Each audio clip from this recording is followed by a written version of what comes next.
Hey guys, this is War Machine 395 here with a video review, this time of probably my first non-Bandai kit that isn't like a car or a truck.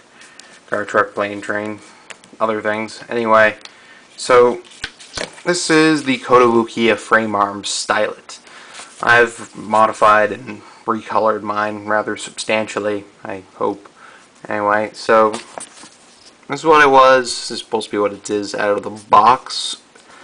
When in reality it's like it's all one color molded, like the inner frame. I think you just plaster on these nice blue parts, though basically even the ones that are white are really blue parts too. This chest piece, all one part, if you can see it there now because of the glare. The chain gun, I actually use that on another kit, so it's elsewhere, and the missiles are in my parts box, I guess.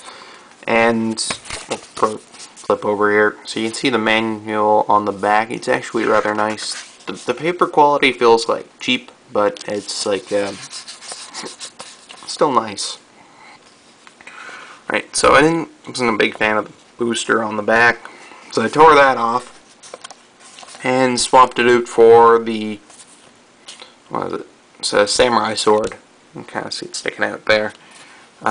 And chain gun, swap that out, grenade launcher now I guess, and the missiles I just removed them all together and then gave it a submachine gun, that all MSG weapon sets that I figured, well, that'll look cool. So this is kind of like an aerial type, and I made mine into more of a ground type thing, right? Figured that would be a cool thing to do with it. The last thing I altered was just the shield, mounted on the shoulder in place of one of these blade-looking wing parts. You can actually take them off and use them as blades if you so choose. Alright, the last bit, I think we'll take a look at the accessories that just come standard with the kit too, because the articulation is fantastic. It's probably better than most high grades, but it tends to fall apart a lot. Right? The hands tend to be a little frustrating. You got like 6 hands here and another 2 on the kit, so you can see that's how many you have. Right? And they hold everything real well, as long as they're like 1 to 1/44 scale MSG parts. Right? So the hands here got 6 more sitting in front of it. I'm dreading going over articulation because I know it's going to fall apart every time. So I'll just kind of discuss the joints and stuff while we go. So the only ball joints in the kit is the one that the head is on. Everything else is pegs.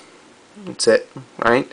So there is a set of pegs here inside the torso that allows the shoulder to move forwards, back, and then there's another one that allows it to move up and down. And then there's another one here inside the shoulder. And unlike your average high-grade kit, the armor and the joint and shoulder are all one part. They stack them together. You can't move your arm without moving that shoulder. That's just how it is. It's not bad, it's just kind of limiting in a few cases. Alright, so here at the arm you actually have a peg sticking up and a peg sticking down. So it's got 2 joints in between those, and they're both like polycap joints, but they're really loose. Alright, so there's one here, and then a joint, and then another joint, and one sticking down through. And basically that lets you get this full 180 if it didn't fall off, basically. Alright, so I've already tried to fix that once or twice now to get it so it'll all stay together nice, but it's like frustrating. Alright, there we go. That's better. Alright, so you get the idea there. The wrist is also a bit articulated, so it can get moving like that. That's nice. Right? So it's just hinged up and down, and the wrist can rotate. The hands are kind of fragile though, so I don't want to try it. At least on camera, because I'm sure I'll break something. Basically. The hips are both peg joints. Peg here, peg here. They just sit on. Alright, so I'm back. I believe I was on the hips. They rotate here just because of a peg inside, and the armor just kind of overlaps that joint. And then it'll... Alright, so at the knee, you have the same system on the elbows. Peg up, peg down, and somewhat stretched out, and it's really loose at this knee though. That's the only, probably one of my serious problems with the kit. Again, oh, this is Koto's first attempt though, so you know, give him some cred. It stays together some better than some of Bandai's first kits, right? So this ankle is again just a peg, but it's got a hinge here in the ankle and a peg here, so it fits in right there, and it can move any which way, forwards and backwards. It's probably one of the stiffest joints in the entire kit, to be honest. I'm rather pleased with this kit.